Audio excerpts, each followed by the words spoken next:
I just have to wonder how many jobs have been cut so far? How big of a deal is this?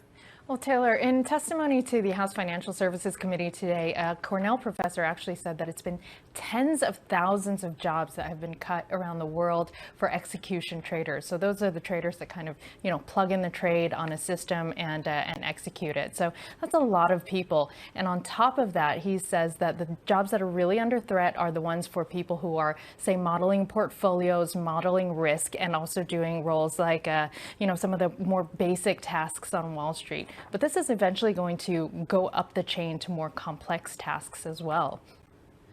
It was notable here that lawmakers were also asking about racial and gender bias going on in AI. What were experts saying about that?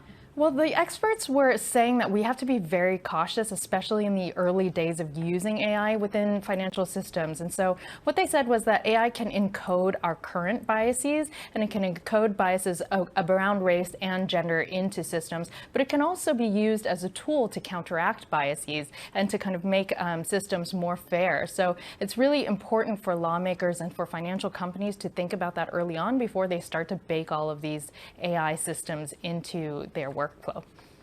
You mentioned lawmakers. How do regulators and lawmakers respond to this? Well, it's interesting because more broadly, we looked at the presenters to the House Financial Services Committee talked about the fact that, jobs in the next 10 years are going to change dramatically. I know you're a CFA member, and the CFA Institute actually said that, 43% of its members expect their jobs to be significantly different in the years ahead. And a lot of the people who are going to be kind of, made obsolete by this include sales agents, traders, and performance analysts within financial markets. So when it comes to regulators, that's really, really important to think about how those jobs, first of all, aren't going to be around anymore. And it's also going to be very important for regulators to be able to keep up with these markets. It's like a needle in a haystack, and the markets are getting more complex and more data-driven. So that means that haystack gets bigger, and the regulators who need to kind of manage and police conduct in these markets have a much harder job.